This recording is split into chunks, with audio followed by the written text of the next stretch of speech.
दोस्तों, पूरी organic chemistry जो इम्पोर्टेंट है वो एक ही वीडियो में समराइज करने का प्रयास कर रहे हैं। तो आज के लेक्चर में हम बात करने वाले हैं पूरी ऑर्गेनिक केमिस्ट्री जो महत्वपूर्ण है उसके बारे में। तो देखिए जरा ध्यान से स्टार्ट करते हैं। सबसे पहले हमने बात करनी है, बिल्कुल बेसिक से लेके चल रहे हैं। सबसे पहले बात करनी है क्रियात्मक समूह की। तो क्रियात्मक समूह में हमने बात की थी कि अगर कार्बन सिंगल बॉन्ड कार्बन है, carbon double bond carbon, carbon triple bond carbon, अगर इस तरह का कोई कंपाउंड है जिसमें कार्बन और एच के अलावा कुछ और नहीं है और केवल सिंगल बॉन्ड है, डबल बॉन्ड है, ट्रिपल बॉन्ड है, तो इसको एल्केन कहते हैं, इसको एल्कीन कहते हैं और इसको एल्काइन कहते हैं। तो इस तरीके से हमने ये समझाया था क्रियात्मक समूह के बारे में कि एल्कीन क्या है, एल्कीन क्या है और एल्काइन क्या है।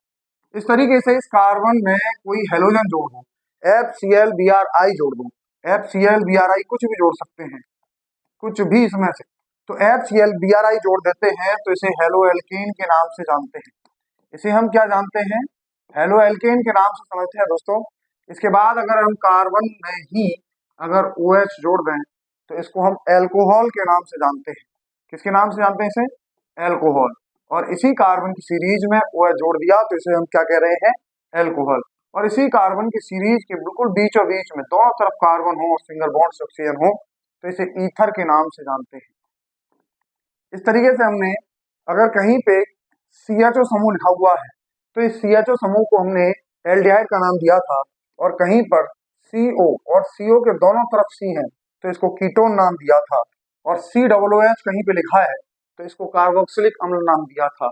हमने कहा CHO जहाँ कहीं भी लिखा हो तो उसे एल्डिहाइड कहते हैं, अगर कहीं पे CO लिखा हो और दोनों तरफ इसके कार्बन हो तो इसे कीटोन कहते हैं। ध्यान से देखना है CHO को। CHO केवल ऐसे ही नहीं दिखाई देता बल्कि ये C डबल बॉन्ड O और H के रूप में भी दिखाई देता है। इसी तरीके से जो COOH है वो केवल ऐसे ही दिखाई नहीं देता, C डबल बॉन्ड O और OH के रूप में भी दिखाई देता है। तो दोस्तों, हम बात कर रहे हैं कार्बोक्सिलिक अम्ल क्या होता है। COOH को हम क्या कहते हैं? कार्बोक्सिलिक अम्ल कहते हैं। और CHO को हम क्या कह रहे हैं? एल्डिहाइड। CO को क्या कह रहे हैं हम? कीटोन। अगर कार्बन, दो कार्बन के बीच में अगर ऑक्सीजन जोड़ देते हैं तो ईथर कहते हैं। अगर कहीं कार्बन की सीरीज में OH जोड़ दिया तो इसे अल्कोहल कह रहे हैं, और कार्बन के साथ में FCl Br जोड़ दिया तो इसको हमने हेलो एल्केन कहा है। इस तरीके से अगर नाइट्रोजन सिंगल बॉन्ड हो कहीं पे भी कार्बनों के साथ में, सिंगल बॉन्डेड नाइट्रोजन हो तो उसे एमीन कहते हैं। एमीन 1 डिग्री हो सकती है, 2 डिग्री हो सकती है, 3 डिग्री हो सकती है। कैसे पहचानेंगे 1 डिग्री, 2 डिग्री, 3 डिग्री एमीन को? कि अगर नाइट्रोजन से एक ही कार्बन जुड़ा है केवल तो 1 डिग्री एमीन, दो कार्बन जुड़े हैं नाइट्रोजन से तो 2 डिग्री एमीन, और तीन कार्बन जुड़े हैं तो उसे 3 डिग्री एमीन कहते हैं। तो इस तरीके से हमने एमीन को समझा। इसके बाद हमने कहा कि अगर कार्बोक्सिलिक अम्ल में ही अगर यहाँ इस OH को हटाकर Cl लगा देते हैं तो इसे एसिड क्लोराइड के नाम से जानते हैं। और अगर इसमें ही OH को हटाकर NH2 लगा दिया, N लगा दिया केवल, और यहाँ पे कार्बन लगाते रहे तो एमाइड बनेगा। जैसे एमीन की डिग्री हमने बताई है वैसे ही इस एमाइड की डिग्री भी होने लगेगी, 1 डिग्री, 2 डिग्री, 3 डिग्री एमाइड। तो इसके बाद एमाइड के बाद अगर COOH में OH को हटाकर OR लगा देते हैं, यानी कि यहाँ पे कोई कार्बन और जोड़ देते हैं H को हटाकर, तो इस क्रियात्मक समूह को एस्टर नाम दिया। OH हटाकर Cl लगा दिया तो एसिड क्लोराइड, नाइट्रोजन लगा दिया तो एमाइड, और OC लगा दिया यानी ऑक्सीजन के साथ कार्बन जोड़ दिए तो इसको हम एस्टर के नाम से जानते हैं। तो इस तरीके से हमने क्रियात्मक समूह के बारे में बात की थी। तो इसके बाद हम आगे बात की थी कि कार्बन की संयोजकता कितनी होती है। तो दोस्तों, कार्बन की संयोजकता आप सभी जानते हैं 4 होती है। 4 संयोजकता का मतलब हमने बताया था कि कार्बन 4 बॉन्ड बनाता है।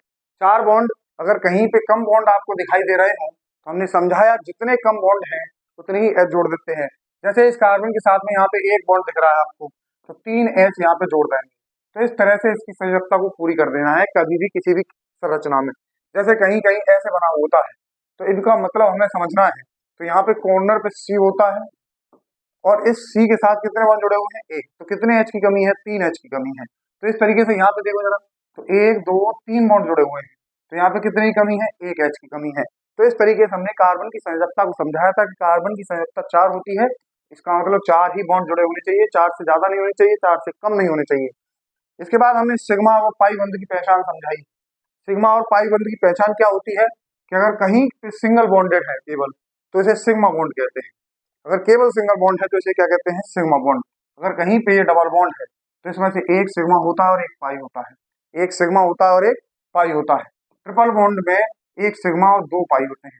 कुछ लोग कहते हैं कि बीच वाला सिग्मा, ऊपर वाला सिग्मा, ऐसा कोई मतलब नहीं है। ये केवल रिप्रेजेंटेशन है, इसमें से एक बॉन्ड सिग्मा होगा और दो बॉन्ड पाई होंगे। इस तरीके से हमने समझा कि कार्बन की संरचना 4 होती है और सिग्मा एवं पाई बंध में अगर सिंगल बॉन्ड होता है तो सिग्मा बॉन्ड होता है, और डबल बॉन्ड होता है तो एक सिग्मा एक पाई, और ट्रिपल बॉन्ड होता है तो एक सिग्मा दो पाई। इसके बाद हमने बात की थी पी ऑर्बिटल की पहचान की, कैसे पहचानते हैं पी ऑर्बिटल को। तो पी ऑर्बिटल को पहचानने के लिए हमने 3 पॉइंट बताए, 3 तथ्य हैं केवल जो आपको पी ऑर्बिटल की पहचान बता देंगे। अगर कहीं पे डबल बॉन्ड जुड़ा है, कहीं पे ट्रिपल बॉन्ड जुड़ा है किसी भी एटम के पास में, तो वहां पर पी ऑर्बिटल होना निश्चित है। जहाँ पे डबल बॉन्ड हो या ट्रिपल बॉन्ड हो वहां पर पी ऑर्बिटल होना निश्चित है। कार्बन पे अगर प्लस है तो वहां पर भी पी ऑर्बिटल होना निश्चित है। अगर कहीं पे प्लस चार्ज आ रहा है कार्बन पे, जहाँ इलेक्ट्रॉनों की कमी हो, तो उस जगह पे पी ऑर्बिटल का होना निश्चित है। अगर किसी भी एटम के पास में नेगेटिव, अगर किसी भी एटम के पास नेगेटिव हो या किसी भी एटम के पास में लोन पेयर होते हैं, तो हम कहते हैं कि ये यहाँ पर पी ऑर्बिटल हो भी सकता है और पी ऑर्बिटल नहीं भी हो सकता है। कब यहाँ पे पी ऑर्बिटल होगा कब नहीं होगा, तो इसके बारे में हम बात करते हैं कि अगर जैसे यहाँ पर इस पे नेगेटिव चार्ज है, अगर इसके अड़ोसी पड़ोसी कहीं भी, या तो इसके पास हो या इसके पास हो, किसी के पास भी पी ऑर्बिटल हो, तो इस नेगेटिव के पास भी पी ऑर्बिटल होता है। यानी नेगेटिव और लोन पेयर के पास पी ऑर्बिटल तभी होता है जब उसके पड़ोसी के पास होता है। जैसे हमने देखा CH2 double bond CH single bond CH2 negative. अब इस नेगेटिव के पास अब पी ऑर्बिटल होगा या नहीं होगा, तो इसके पड़ोसी को देखो, पड़ोसी पे डबल बॉन्ड है इसीलिए यहाँ पे पी ऑर्बिटल है, तो इस नेगेटिव के पास में भी पी ऑर्बिटल होगा। तो इससे हम समझ रहे हैं कि यहाँ पर इस नेगेटिव के पास में पी ऑर्बिटल होता है तो पी ऑर्बिटल होगा। अगर ऐसे ही कहीं पे लिखा है CH3 CH2 नेगेटिव, तो इस नेगेटिव के पास में इस कार्बन पे देखो ना तो डबल बॉन्ड है ना प्लस है, तो यानी कि यहाँ पर कोई पी ऑर्बिटल नहीं है, इसीलिए यहाँ पर भी पी ऑर्बिटल नहीं होगा। इसका मतलब कार्ब एनायन दो प्रकार के दिख रहे हैं, एक तो कार्बन आयन हो जहाँ पे पी ऑर्बिटल होता है और एक कार्बन आयन हो जहाँ पे पी ऑर्बिटल नहीं होता है। इस तरीके से हमने पी ऑर्बिटल की पहचान बनाई थी। डबल बॉन्ड और ट्रिपल बॉन्ड होते हैं तो वहां पर पी ऑर्बिटल होता है, प्लस होता है तो वहां पर भी पी ऑर्बिटल होता है, नेगेटिव या लोन पेयर होता है तो वहां पी ऑर्बिटल हो भी सकता है और नहीं भी हो सकता। इसके बाद हमने बात करी थी कि संयोजी कोष के इलेक्ट्रॉन एवं विद्युत ऋणात्मकता के बारे में। संयोजी कोष के इलेक्ट्रॉन का क्या मतलब है, जैसे हाइड्रोजन हीलियम होता है, lithium beryllium boron carbon nitrogen oxygen fluorine neon होता है। इन सबके बाहरी कोष को वैलेंस शेल इलेक्ट्रॉन कहते हैं, लेकिन ऐसा नहीं है कि हर जगह बाहरी कोष के इलेक्ट्रॉन को ही संयोजी कोष के इलेक्ट्रॉन कहेंगे। डी ब्लॉक में ऐसा नहीं होता, लेकिन इसमें हम पढ़ते हैं तो यही सही होता है। तो इसके बाहरी कोष में एक इलेक्ट्रॉन, इसके में दो, इसके में तीन, इसके में चार, इसके में पांच, इसके में छह, इसके में सात, तो इस तरीके से इलेक्ट्रॉन होते हैं, इसमें आठ। ये बाहरी कोष के इलेक्ट्रॉन है। और हमने बताया था कि अगर नाइट्रोजन के पास में 5 इलेक्ट्रॉन है और ये 3 बॉन्ड के साथ जुड़ा हुआ है कहीं भी, तो इसके पास एक लोन पेयर हमेशा बचता है।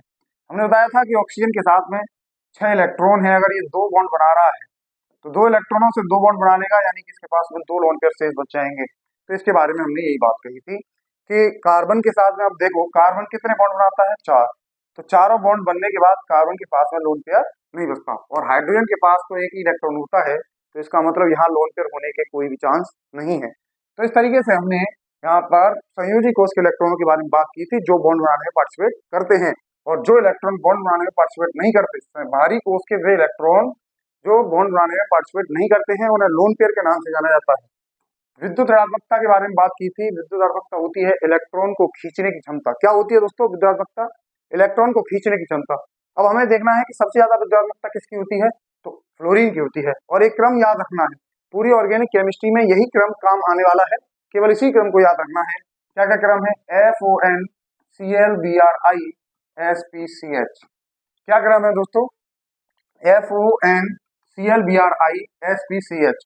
केवल ये 10 एलिमेंट है, इन 10 एलिमेंटों का क्रम याद रखना है, जो क्रम मैंने आपको सामने लिखा है। कैसे भी ट्रिक बना सकते हैं आप इसकी, फोन कल बारिश ISPCH, कैसे भी करके ट्रिक बनाइए, बस इसको इसी क्रम को याद रखना है, जैसा है वैसा ही, ठीक है। इसके बाद हमने बात की थी इलेक्ट्रॉन स्नेही और नाभिक स्नेही के बारे में। ये बहुत ही महत्वपूर्ण टॉपिक है ऑर्गेनिक केमिस्ट्री के अंदर, कि क्या इलेक्ट्रॉन स्नेही होते हैं और क्या नाभिक स्नेही होते हैं। तो इसमें हमने बात की है कि इलेक्ट्रॉन स्नेही क्या होते हैं। तो इलेक्ट्रॉन स्नेही के बारे में बताया कि जिनके पास इलेक्ट्रॉन की कमी होती है, जिनके पास इलेक्ट्रॉन की कमी होती है उन्हें इलेक्ट्रॉन स्नेही कहते हैं, और जिनके पास इलेक्ट्रॉन की अधिकता होती है उन्हें हम नाभिक स्नेही कहते हैं। हम कैसे पहचानेंगे कि इलेक्ट्रॉन की अधिकता है या नहीं है? तो हम देखते हैं कि जिसके पास पॉजिटिव हो, लेकिन ये पॉजिटिव अधातु के पास होना चाहिए। तो अधातु के पास प्लस हो तो उसके पास इलेक्ट्रॉन की कमी होती है। इलेक्ट्रॉन की अधिकता कैसे देखेंगे? या तो लोन पेयर हो, यहाँ कहीं पे नेगेटिव चार्ज हो, तो उससे हमें ये दिखता जल जाता है कि ये नाभिक से नहीं हो सकता है। और हमारी क्या पहचान है? नेगेटिव या लोन पेयर से पहचान है। और कहीं पे कार्बन मेटल के साथ में जुड़ा हो, तो मेटल के साथ में जब भी अधातु जुड़ी होती है तो उसको नेगेटिव आना स्वाभाविक है, तो वहां पर भी ये नाभिक से नहीं हो सकता है। तो हमें इस पहचानना है कि कोई भी चीज इलेक्ट्रॉन से नहीं है या नाभिक से नहीं है, तो हम उस पर देखेंगे कि वो प्लस चार्ज से युक्त है या नेगेटिव चार्ज से युक्त है। जैसे कि कुछ एग्जाम्पल देखिए कि कभी कभी कुछ एग्जाम्पल्स में पूरा मॉलिक्यूल जो होता है वो इलेक्ट्रॉन से नहीं या नाभिक से नहीं होता, उसमें से कुछ सेंटर इलेक्ट्रॉन से नहीं या नाभिक से नहीं होते हैं। जैसे ये ऑक्सीजन की इलेक्ट्रोनेगेटिविटी या ज्यादा है, अभी हमने क्रम लिखा था FONClBrI अगर हमने ये क्रम लिखा है तो यहाँ ऑक्सीजन की इलेक्ट्रोनेगेटिविटी ज्यादा है, तो इलेक्ट्रॉन अपनी तरफ खींचेगा तो इसमें क्या होने लगेगा? प्लस बनने लगेगा, यानी कि इसके पास इलेक्ट्रॉन की क्या होने लग गई है? कमी।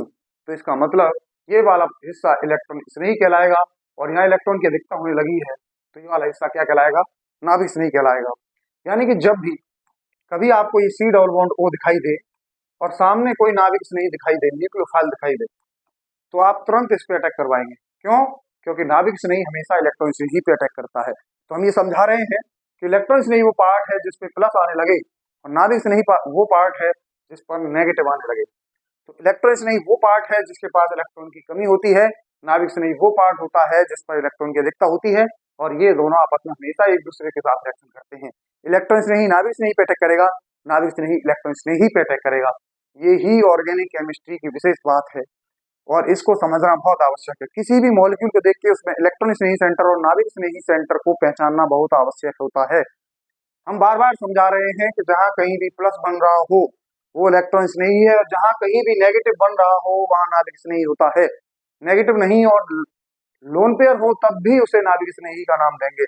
और आप देखेंगे पॉजिटिव नेगेटिव किस आधार पर देखते हैं, तो वो इलेक्ट्रॉन नाभिक स्नेही किस आधार पर देखेंगे नेगेटिव और पॉजिटिव, तो हमने बताया कि वो विद्युत ऋणात्मकता के आधार पर देखते हैं। जिसकी ऋणात्मकता ज्यादा है उस पर नेगेटिव आता है, और जिसकी विद्युत ऋणात्मकता कम है उस पर पॉजिटिव आता है। क्या कम है? जैसे अगर C और N है तो इसमें से किसकी विद्युत ऋणात्मकता ज्यादा है? नाइट्रोजन की। C की कम है, इसीलिए C पे यहाँ प्लस आने लगेगा और नाइट्रोजन पे यहाँ नेगेटिव आने लगेगा। इसका मतलब ये है कि ये इलेक्ट्रॉन नहीं है और ये नाभिक नहीं है। तो इस तरीके से हम इलेक्ट्रॉन नहीं और नाभिक नहीं को पहचान सकते हैं। तो पूरी ऑर्गेनिक केमिस्ट्री में पूरे क्रियात्मक समूह को देख के आपको उसमें केवल ये पहचानना होता है कि इलेक्ट्रॉन नहीं कौन सा पार्ट है और नाभिक नहीं कौन सा पार्ट है। इसके बाद हम बात कर रहे हैं पीरियडिक प्रभाव की। तो ऑर्गेनिक केमिस्ट्री में ये प्रभाव अपने आप में भी विशेष महत्वपूर्ण है, क्योंकि इससे पता चलेगा कि प्लस कहाँ बनेगा, कितना बनेगा, ज्यादा बनेगा या कम बनेगा। जैसे कहीं CH3Cl लिखा है, सहसंयोजक बंध है इसके बीच में, कोवलेंट बॉन्ड जिसे कहते हैं, अधातुओं के बीच बना है। अब इसकी देखें तो विद्युतात्मकता किसकी ज्यादा है? Cl की। तो ये अपनी तरफ इलेक्ट्रॉन को विस्थापित करेगा, ये थोड़ा सा विस्थापित करेगा तो इस पर थोड़ा सा नेगेटिव आएगा और इस पर थोड़ा सा पॉजिटिव आने लगेगा। इसी प्रभाव को हम क्या कहते हैं? पीरियडिक प्रभाव। अधिक विद्युतात्मकता वाला परमाणु इलेक्ट्रॉन को अपनी ओर खींचता है, सहसंयोजी बंध के इलेक्ट्रॉन को अपनी तरफ खींचता है। इस बंध में इलेक्ट्रॉन को खींचने की क्षमता पीरियडिक प्रभाव कहलाती है। अब यहाँ पे दो पार्ट है कि एक जगह है जहां से इलेक्ट्रॉन खींचे जा रहे हैं और एक इलेक्ट्रॉन वो है जो इलेक्ट्रॉन खींच रही है। तो जहां से इलेक्ट्रॉन जा रहे हैं वो प्लस आई प्रभाव के नाम से जाना जाता है, और जहां पर माइनस इलेक्ट्रॉन खींचे जा रहे हैं, माइनस खींचा जा रहा है, वो माइनस आई प्रभाव के नाम से जाना जाता है। अगर कहीं पे कार्बन पे प्लस लगा है, अब ये इलेक्ट्रॉन इसमें ही है, अगर ये इस पे प्लस बढ़ जाए, इस पे प्लस बढ़ जाए तो ये और अच्छा इलेक्ट्रॉन नहीं होगा। अब ये प्लस को बढ़ाना है तो कैसे बढ़ाएंगे? इससे हम इलेक्ट्रॉन खींच के। कैसे बढ़ाएंगे? इस पे इलेक्ट्रॉन खींच के, यानी कि माइनस आई प्रभाव लगा दें इस पे हम, तो ये अच्छा इलेक्ट्रॉन नहीं हो जाता है। अगर हम माइनस आई प्रभाव लगा दें तो ये एक अच्छा इलेक्ट्रॉन नहीं हो जाता है। तो माइनस आई प्रभाव से इलेक्ट्रॉन नहीं अच्छा होता है और प्लस आई प्रभाव से इलेक्ट्रॉन नहीं खराब हो जाता है। इसका मतलब प्लस आई प्रभाव नाभिक स्नेही के लिए अच्छा है और माइनस आई प्रभाव इलेक्ट्रॉन स्नेही के लिए अच्छा है। तो इस तरीके से हमने पीरियडिक प्रभाव की चर्चा करी है। पीरियडिक प्रभाव कितने प्रकार का होता है? दो प्रकार का, प्लस आई और माइनस आई। इसमें हमें ये देखना है कि कौन इलेक्ट्रॉन दे रहा है और कौन इलेक्ट्रॉन खींच रहा है। जो इलेक्ट्रॉन खींच रहा है उसका माइनस आई प्रभाव, जो इलेक्ट्रॉन दे रहा है उसका प्लस आई प्रभाव। इसके बाद हमने आगे बात करी है संयुग्मन की। तो हमने कहा कि अभी इलेक्ट्रॉन यहाँ पर सिग्मा बॉन्ड के इलेक्ट्रॉन केवल डिस्प्लेस हो रहे थे, जिसकी विधात्मकता ज्यादा थी उसकी तरफ विस्थापित हो रहे थे। लेकिन ये एक ऐसा प्रभाव है जहां एक बॉन्ड के इलेक्ट्रॉन किसी दूसरे बॉन्ड की तरफ ही शिफ्ट हो जाते हैं, और इसी प्रभाव को असंयमन कहते हैं। जैसे कहीं भी किसी भी एटम के पास में पी ऑर्बिटल हो, अभी हमने बताया पी ऑर्बिटल क्या होता है। अगर किसी भी एटम के पास में पी ऑर्बिटल हो और नजदीकी एटम के पास में कोई सिग्मा बॉन्ड है, तो ये जो पी ऑर्बिटल है इस सिग्मा बॉन्ड के साथ में अन्योन्य क्रियाएं करने लगता है। तो इसी अन्योन्य क्रिया को हमने किसका नाम दिया था? अतिसंयुग्मन का नाम दिया था। किसका नाम दिया था? अतिसंयुग्मन का। किसी भी सिग्मा बॉन्ड के इलेक्ट्रॉन का पी ऑर्बिटल के साथ में अन्योन्य क्रिया कर लेना ही अतिसंयुग्मन कहलाता है। और अतिसंयुग्मन से हम देखते हैं अल्फा एच, और जितनी ज्यादा अल्फा एच होती है, यानी कि ये जो बॉन्ड है जितने ज्यादा होंगे वो उतना ज्यादा अतिसंयुग्मन होगा और वो यौगिक उतना ही ज्यादा स्थायी होगा। हमने एल्कीन की स्टेबिलिटी इसी प्रभाव से देखते हैं। जैसे अगर हम बात करें C H double bond C H, और यहाँ पे एक सी एच थ्री लगा हुआ है और यहाँ पे एक सी एच थ्री लगा हुआ है। अब आप देखिए कि यहाँ पे दोनों जगह पे पी ऑर्बिटल, क्या है यहाँ पे? दोनों जगह पे पी ऑर्बिटल है, और पी ऑर्बिटल के पड़ोस में यहाँ कितने एच है? 3 अल्फा एच है। और यहाँ भी इसके पड़ोस में कितने अल्फा एच है? 3 अल्फा एच है। तो कितने अल्फा एच हो गए? 6। और एक एल्कीन ऐसी है जहां पर इस तरह का मॉलिक्यूल है ये, तो ये पे यहाँ पर पी ऑर्बिटल है और यहाँ पे पी ऑर्बिटल है, तो इसके पड़ोस में कितने अल्फा एच है? 3 अल्फा एच है। अगर इसके पड़ोस में 3 अल्फा एच है और इसके पड़ोस में 6 अल्फा एच है, तो कौन ज्यादा स्टेबल एल्कीन होगी? तो ये एल्कीन ज्यादा स्टेबल होगी। और हमने बताया था कि जो एल्कीन जितनी ज्यादा स्थायी होती है वहां हीट ऑफ हाइड्रोजनेशन उतनी ही ज्यादा निकलती है। जितनी ज्यादा स्टेबिलिटी उतनी ज्यादा हीट ऑफ हाइड्रोजन, यानी कि हाइड्रोजन से क्रिया करने पर उतनी ज्यादा ऊर्जा निकलेगी। तो असंयमन प्रभाव के द्वारा हम स्टेबिलिटी चेक करते हैं और हम कहते हैं more the alpha hydrogen, more the alpha hydrogen, more the stability. तो जितना ज्यादा अल्फा हाइड्रोजन होते हैं स्टेबिलिटी उतनी ही ज्यादा होती है, उतना ही ज्यादा कोई कंपाउंड स्थायी होता है। इसके बाद हम बात कर रहे थे अनुनाद एवं अनुनादी संरचनाओं के बारे में। तो अनुनाद प्रभाव क्या होता है? अभी हम बात कर रहे थे कि कहीं पे पी ऑर्बिटल है और इसके पड़ोस में सिग्मा बॉन्ड के साथ में अन्योन्य क्रिया होने लगती है, तो इसे हम अतिसंयुग्मन का नाम देते हैं। लेकिन यहाँ पे भी पी ऑर्बिटल हो और पी ऑर्बिटल आपस में अन्योन्य क्रिया करने लग जाएं, तो इस प्रभाव को हम कहते हैं अनुनाद प्रभाव। यानी कि पाई इलेक्ट्रॉन जब भी एक दूसरे के साथ में अन्योन्य क्रियाएं करते हैं, तो इस प्रभाव को हम अनुनाद प्रभाव के नाम से जानते हैं। जितने भी एटमों पे लगातार पी ऑर्बिटल होता जाएगा, ये अनुनाद उतनी ही लंबाई तक बढ़ता जाएगा। अगर कहीं पे गैप हुआ पी ऑर्बिटल का तो वहां अनुनाद नहीं होगा, लेकिन अगर लगातार किसी भी एटम के पास में पी ऑर्बिटल होते रहते हैं तो वहां पर अनुनाद लगातार होता रहता है। और जितना ज्यादा अनुनाद होता है उतना ज्यादा ही स्थायी होता है कोई भी कंपाउंड। तो अनुनाद द्वारा स्टेबिलिटी होती है, अगर जितना ज्यादा अनुनाद उतना ज्यादा स्थायित्व। इसके बाद अनुनाद के लिए हमने बात करी थी कि पी ऑर्बिटल को पहचानना है। पी ऑर्बिटल को पहचान के हम बता देते हैं। और दूसरी बात है कि अनुनादी संरचना कैसे बनाए। तो अनुनादी संरचना के लिए हमने दो बातें, दो पार्ट में डिवाइड करिए, दो बार काम करिए किसी भी मॉलिक्यूल पे। पहला काम डायरेक्शन ऑफ इलेक्ट्रॉन देखिए, डायरेक्शन ऑफ इलेक्ट्रॉन मतलब इलेक्ट्रॉन किस दिशा में मूव करेंगे इसको देखना है।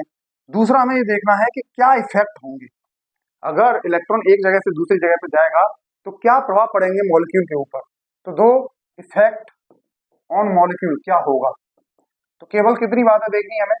केवल दो बातें देखनी है कि डायरेक्शन ऑफ इलेक्ट्रॉन क्या होगा अनुनाद की वजह से, मतलब जब भी इलेक्ट्रॉन एक जगह से दूसरी जगह पे जाएगा तो क्या डायरेक्शन रहनी है, किस प्रकार डायरेक्शन को देखना है हमें। और दूसरा, इफेक्ट क्या पड़ेगा उस डायरेक्शन की वजह से, उस इलेक्ट्रॉन को एक जगह से दूसरी जगह पे जाने पर क्या इफेक्ट होने वाले हैं। तो हमने डायरेक्शन ऑफ इलेक्ट्रॉन के बारे में बात करी है। तो डायरेक्शन ऑफ इलेक्ट्रॉन के लिए सबसे पहले हम देखते हैं पोलर डबल बॉन्ड या ट्रिपल बॉन्ड। पोलर का मतलब होता है सी डबल बॉन्ड ओ। अगर ऐसा कहीं किसी भी क्रियात्मक समूह है कहीं पे भी, तो इस ऑक्सीजन की तरफ इलेक्ट्रॉन घूम जाएंगे क्योंकि इसकी विद्युतात्मकता ज्यादा है। तो इलेक्ट्रॉन की डायरेक्शन हमें पता चली, का एक पोलर डबल बॉन्ड है तो जिसकी विद्युतात्मकता ज्यादा है उसकी तरफ इलेक्ट्रॉन मूव कर जाएंगे। जैसे यहाँ पर सी ट्रिपल बॉन्ड एन, तो कहाँ मूव करेंगे? एन की तरफ, क्योंकि एन की विद्युत ऋणात्मकता ज्यादा है। दूसरी बात, अगर ये नहीं, पोलर डबल बॉन्ड नहीं है, तो फिर हम देखेंगे नेगेटिव या लोन पेयर को। क्या देखेंगे? नेगेटिव या लोन पेयर को। अगर नेगेटिव या लोन पेयर के पास पी ऑर्बिटल है तो वो उस दिशा में घूमेगा। ये नेगेटिव या लोन पेयर उस दिशा में घूमता है जिस दिशा में पी ऑर्बिटल होता है। जैसे यहाँ पे डबल बॉन्ड है, यहाँ पे नेगेटिव है। अब इस नेगेटिव के पास में पी ऑर्बिटल है क्योंकि इसके नजदीक में इधर पी ऑर्बिटल है, तो ये नेगेटिव किधर घूमेगा? इधर या इधर। तो हम कहते हैं ये इधर घूमेगा पी ऑर्बिटल की तरफ। तो नेगेटिव उस दिशा में घूमता है जिधर पी ऑर्बिटल होता है, तो नेगेटिव घूमता है या लोन पेयर घूमता है। सबसे पहले हम देखते हैं पोलर डबल बॉन्ड घुमाते हैं, उसमें मोर इलेक्ट्रोनेगेटिव एटम की तरफ घुमाते हैं बॉन्ड को। दूसरा हम नेगेटिव या लोन पेयर को देखते हैं। नेगेटिव या लोन पेयर उस जगह पे घूमता है जिस जगह पे पी ऑर्बिटल होगा, जिस साइड में पी ऑर्बिटल होता है। तो इस तरीके से हमने बात करी कि तीसरा पॉइंट और क्या है। तीसरा पॉइंट हमने बताया था कि कार्बन डबल बॉन्ड कार्बन के बॉन्ड को घुमाना है, इस बॉन्ड को घुमाना होता है। तो इस बॉन्ड को कैसे घुमाएंगे, इस बॉन्ड को भी उधर ही घुमाएंगे जिधर पी ऑर्बिटल होगा। इनके बाद जो भी एटम या इधर पी ऑर्बिटल होगा उसी दिशा में घुमाएंगे। अब देखो हमने बात करी है कि कैसे कैसे घूमते हैं, तो हमने 3 पॉइंट हमने बताया इलेक्ट्रॉन की डायरेक्शन के लिए। जैसे अगर इस तरह का कोई ग्रुप है, पोलर डबल बॉन्ड या ट्रिपल बॉन्ड, तो ऐसे घुमा देना है इलेक्ट्रॉन। दूसरा हमने क्या बताया था, नेगेटिव या लोन पेयर होता है तो वो इलेक्ट्रॉन उधर घूमेगा जिधर पी ऑर्बिटल होगा। फिर किसको घुमाएंगे, कार्बन डबल बॉन्ड, कार्बन के बॉन्ड को, इस बॉन्ड को घुमाएंगे। तो ये घुमाने का तरीका, इलेक्ट्रॉन घुमाने का तरीका पहला हमने बताया था कि कैसे घुमाएंगे, अनादि संरचना बनाने के बारे में बात कर रहे हैं हम। तो पहला तरीका हमारा ये है, और दूसरा तरीका हमारा, दूसरा पार्ट हमारा क्या था, पहले हमने देखा कि किस तरीके से इलेक्ट्रॉन घूमने हैं, दूसरा क्या प्रभाव होगा। तो जितने भी हिस्से में क्या हमने, जितने भी हिस्से में अनुनाद हो रहा है उतने हिस्से में single bond convert into the double bond, double bond convert into the single bond, यानी कि सिंगल बॉन्ड डबल बॉन्ड में बदल जाता है, डबल बॉन्ड सिंगल बॉन्ड में बदल जाता है। जितने भी हिस्से में अनुनाद होता है वहां सिंगल बॉन्ड डबल बॉन्ड में बदलता है, डबल बॉन्ड सिंगल बॉन्ड में बदलता है। और जहां से तीर स्टार्ट होता है वहां पर प्लस लगता है, और जहां पे जाके तीर खत्म होगा वहां पे माइनस लगता है। जैसे यहाँ पे खत्म भी हो रहा है, यहाँ से स्टार्ट भी हो रहा है, तो खत्म होने की वजह से यहाँ नेगेटिव आएगा, स्टार्ट होने की वजह से यहाँ प्लस आएगा, तो ये कोई इफेक्ट खत्म हो जाएगा। तो जिस जगह पे स्टार्ट भी हो रहा हो खत्म भी हो रहा हो तो वहां पे कुछ भी नहीं लगाएंगे, और जहां से स्टार्ट होगा वहां पे प्लस और जहां से खत्म होगा वहां पे माइनस। एक मॉलिक्यूल देखते हैं, CH2 डबल बॉन्ड CH2OH, यहाँ पे लोन पेयर है। तो हमने कहा लोन पेयर किधर घूमता है, यहाँ पे पी ऑर्बिटल है, यहाँ पे पी ऑर्बिटल है, क्योंकि डबल बॉन्ड है तो डबल बॉन्ड जहां भी होता है वहां पी ऑर्बिटल होता है, डबल बॉन्ड जहां भी होता है वहां पी ऑर्बिटल है। तो अब ये लोन पेयर किधर घूमेगा, इधर या इधर, इधर तो कुछ है ही नहीं वैसे भी, और इधर कुछ होता भी, मान लो यहाँ कार्बन CH3 होता तो इधर पी ऑर्बिटल है, नहीं है, तो ये लोन पेयर किधर घूमने वाला है, पी ऑर्बिटल की तरफ। जब ये लोन पेयर इधर घूमेगा तो ये वाला बॉन्ड इधर घूमेगा। जब एक बार तीर की दिशा लगा दी तो उसी दिशा में बार बार तीर लगाते जाएंगे, तो इसी दिशा में तीर लगा दिया। अब जरा देखो, दिशा पता चली, दिशा पता करने के बाद क्या करना है, जितने भी हिस्से में सिंगल बॉन्ड है वो डबल बॉन्ड में, और जो डबल बॉन्ड है वो सिंगल बॉन्ड में। देखो जरा, ये CH2 या डबल बॉन्ड था, सिंगल कर दिया, या सिंगल था वो डबल कर दिया। ये O क्या यहाँ करेंगे, नहीं, क्योंकि यहाँ अनुनाद नहीं हो रहा। हमने कहा जितने भी हिस्से में अनुनाद हो रहा है वहीं पे चेंज करने हैं। तो यहाँ पर क्योंकि यहाँ से तीर स्टार्ट हुआ है, यहाँ पे प्लस, और यहाँ पे खत्म हुआ है तो यहाँ पे माइनस, यही अनुनादी संरचना है। तो अनुनादी संरचना बनाने के लिए दो बातें, एक तो क्या इलेक्ट्रॉन की दिशा क्या है इसके बारे में पता करना, और दूसरा हमें ये पता करना कि क्या प्रभाव होते हैं इलेक्ट्रॉन की दिशा। हम इन 3 बातों से देखते हैं, और क्या प्रभाव हुए ये 2 बातें हैं केवल, सिंगल बॉन्ड डबल बॉन्ड में, डबल बॉन्ड सिंगल बॉन्ड में, और जहां से इलेक्ट्रॉन स्टार्ट हो रहे हैं जाना वहां पे प्लस, और जहां पे खत्म हो रहा है तीर वहां पर माइनस लगाते हैं। तो इस तरीके से हमने अनुनाद और अनुनादी संरचना के बारे में बात की थी। अब हम बात कर रहे हैं रिएजेंट्स के बारे में। अब तक हमने जितने भी रिएजेंट्स बात की हैं उनके बारे में बात कर रहे हैं कि रिएजेंट्स क्या करते हैं।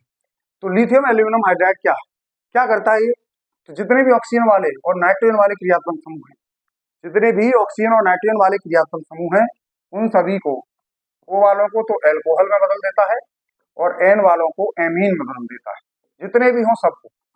जैसे कहीं पे CH3COOH लिखा है और इसमें लिथियम एल्यूमिनियम हाइड्राइड डाल दिया है, तो क्या होगा, एल्कोहल में बदलेगा, क्योंकि ऑक्सीजन वाला क्रियात्मक समूह।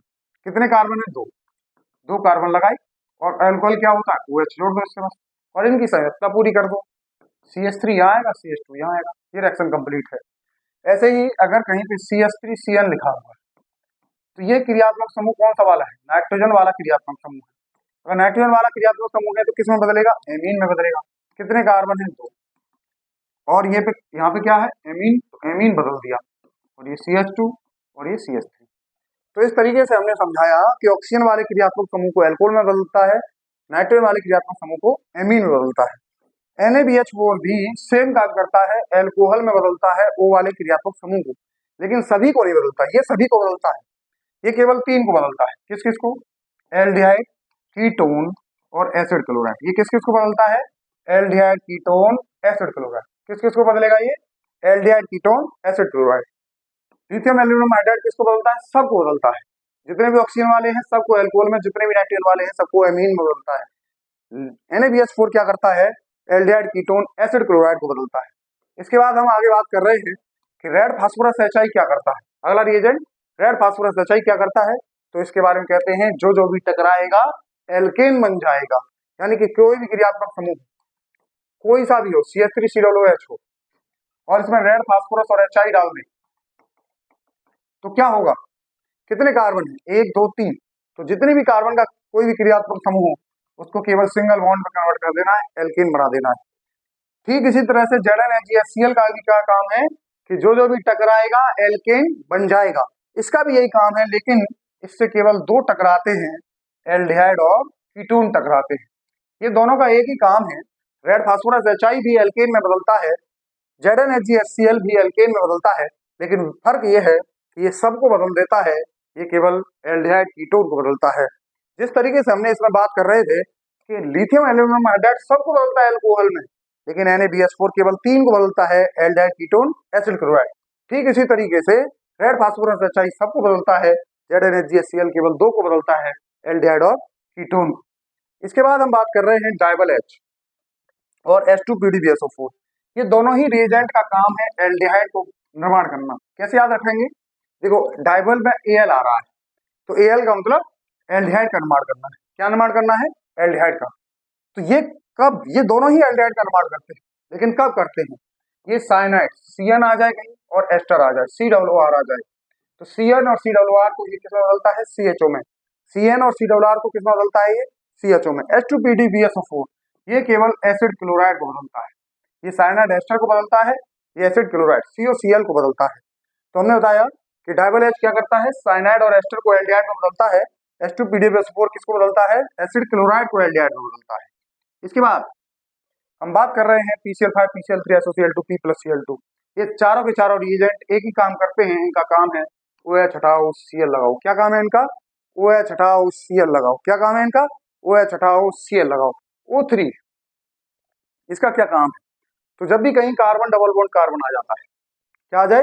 कार्बन डबल बॉन्ड कार्बन आ जाए तो इसके चेहरे पे खुशी आ जाती है। इसके चेहरे पे क्या आ जाती है? खुशी। और क्या करता है? इस डबल बॉन्ड को काट देता है। क्या कर देता है? इस डबल बॉन्ड को काट देता है, और यहाँ पे भी O लगा देता है, यहाँ पे भी O लगा देता है। जैसे अगर कहीं पे CH2 double bond CH single bond CH3, तुरंत ओजोन इसके चेहरे पे खुशी। क्या खुशी है? कि डबल बॉन्ड को काटेगा, और यहाँ पे भी O लगाएगा, यहाँ पे भी O लगाएगा। क्या बनेगा? CH2 के साथ में डबल बॉन्ड O जुड़ जाएगा, प्लस इस CH के साथ में डबल बॉन्ड O जुड़ जाएगा और CH3 बन जाएगा। ये एसिटाल्डिहाइड बन गया, ये फॉर्मल्डिहाइड बन गया। तो इस तरीके से ओजोन के चेहरे पे खुशी कब आती है? जब कार्बन डबल बॉन्ड कार्बन आ जाता है। तो ओजोन के चेहरे पे क्या आ रही है? खुशी आ रही है। किसके साथ? कार्बन डबल बॉन्ड कार्बन के साथ। इस तरीके से हमने अब तक जितनी ऑर्गेनिक केमिस्ट्री में ये बात बताई है, ये सब महत्वपूर्ण है। चाहे आपका IIT JEE का एग्जाम हो, एडवांस का एग्जाम हो, या मेन का हो, इनसे रिएजेंट से ही क्वेश्चन पूछे जाते हैं। और कुछ बेसिक बातें आपको पता हो तो किसी भी तरह का क्वेश्चन आ जाए तो आप पूरी ऑर्गेनिक केमिस्ट्री में कर सकते हैं। Thank you.